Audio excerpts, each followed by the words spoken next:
Hey guys, this is Biggest of Dan, and today we're bringing you some Hearthstone commentary along with a You asked for it. I will we're going to talk about all the changes that are coming up here in the next couple months, hopefully, and I think they're going to be really good.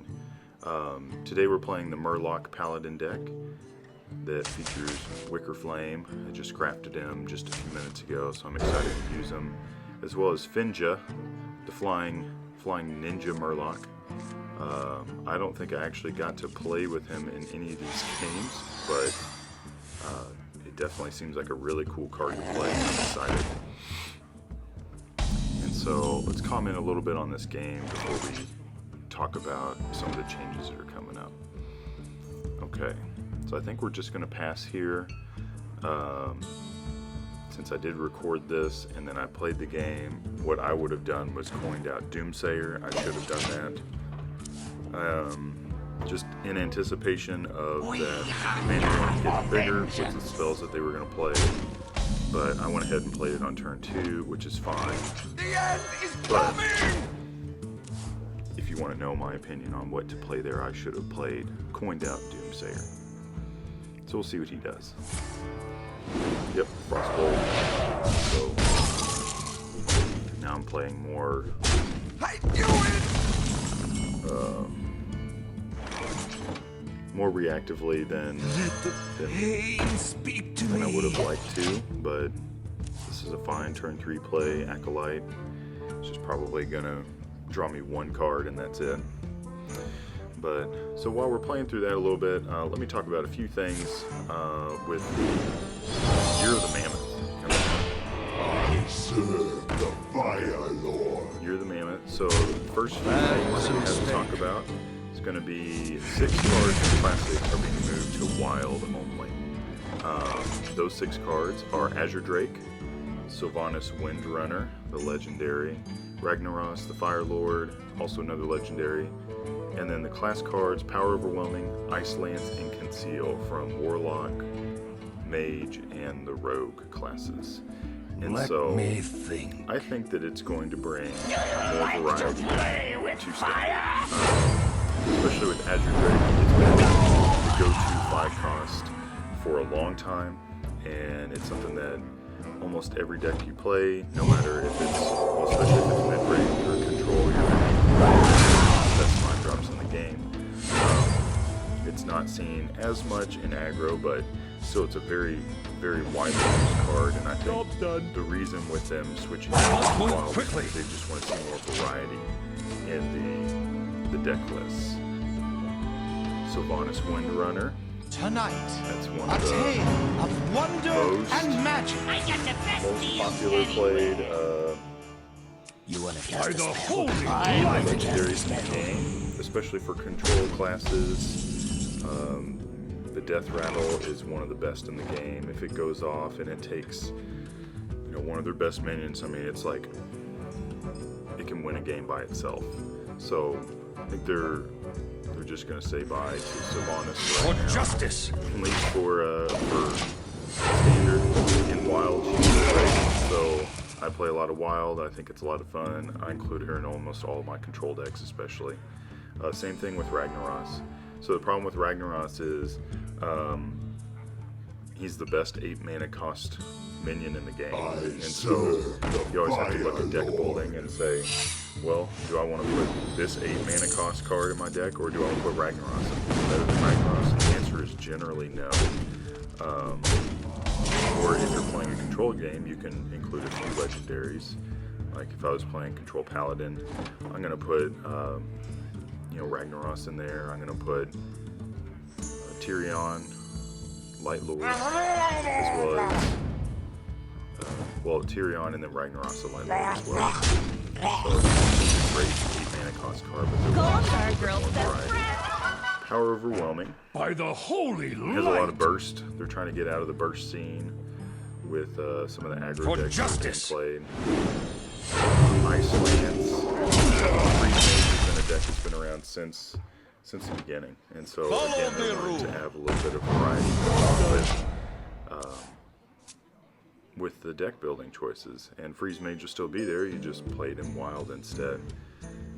Conceal is popping up a little bit more now. I'm a little surprised with this, but maybe not. Maybe oftentimes the reason why they move cards is going to be because it limits their ability to make new cards that are interesting, because with this card being standard, the new cards that they make are either going to be OP or the Conceal card is just going to be way overpowered. And so I think that that's fine.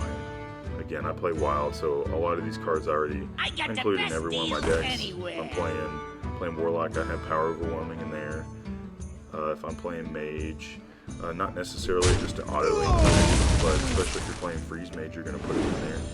And very few of my decks I actually put Conceal in for Rogue. I know it's a little bit more played now with Questing Adventurer, like one-turn kill decks that they have going on.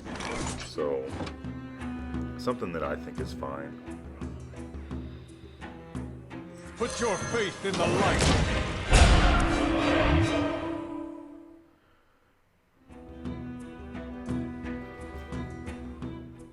So those changes. Let's see what's going on in the game real quick. Really need a consecration. I remember this point. I just wanted the consecration more than anything, so I could do the 6-mana combo, quality consecrate, clear his board, keep my board, but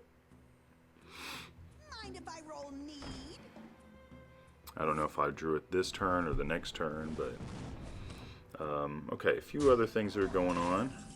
So instead of them having adventures in between the expansions now, it's usually at like 30 card expansions, and then the adventures were 30 cards, the expansions were about 130, and so instead of having expansion, adventure, expansion, and kind of back and forth with that, they're just going to have 3 expansions a year, which I think is awesome because that just means more cards, and that's just kind of how they're going to rotate out. So usually with the adventures, they would have some sort of single player, which they will have, that goes along with the expansion.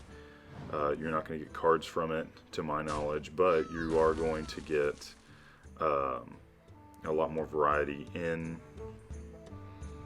the expansions, the cards that they're going to be able to make. They're going to put a lot more in there, and so you can play the single player adventure, but it's not going to be mostly it's just storytelling. It's not going to be part of the expansion as far as getting new cards.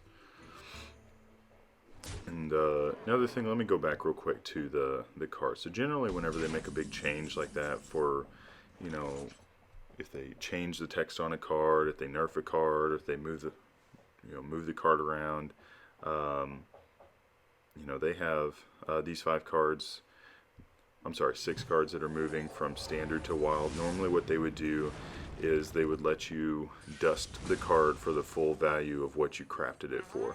So Azure Drake would be 100 dust versus 20 that you could disenchant them.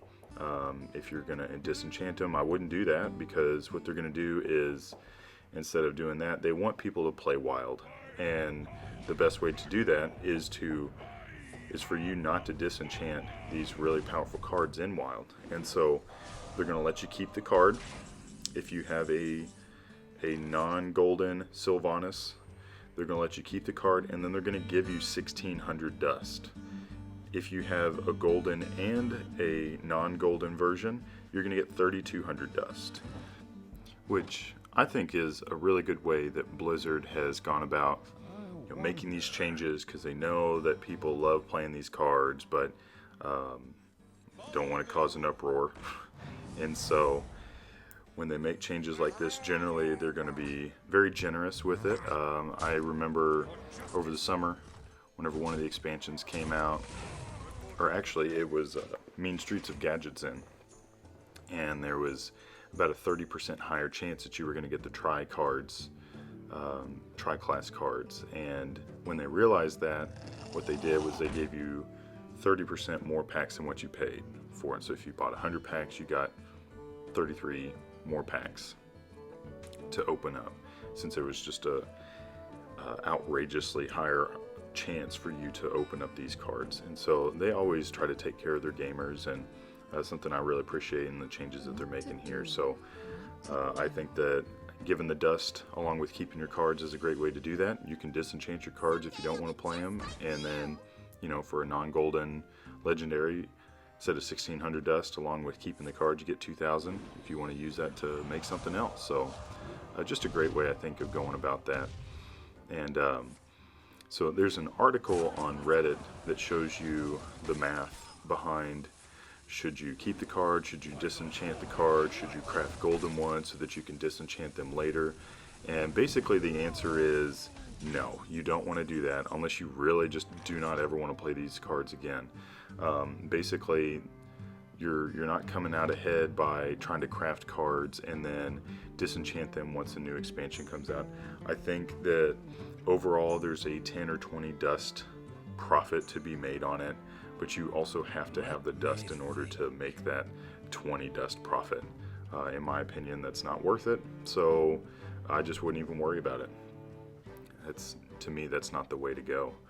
But it's up to you if you want to make 20 extra dust for spending a bunch of time trying to craft your cards. And if you have the dust, I mean, I guess you can do it, but there's overall that Reddit article showed that it's not going to benefit you at all to do that. So let's go back here, check and see what else is coming. I do know that there's a new hero for the rogue class, which is good. I think that they need to come out with more new heroes, and especially free ones, because I'm not trying to pay money for a hero here. You know, if I can get one for free, I'll do it. I know that there was a way to get a hero for the paladin class, and I didn't do it. Can't remember if you had to pay for it or not, but pretty much if they're free to get, then I try to get them. So the rogue hero looks pretty cool. Basically all you have to do is win 10 games. There's not much easier to do. You're going to be playing the game anyway, so you're just going to get a free hero. Alright, looks like we won that game. I didn't get a chance to attack with my Finja Murloc Ninja, but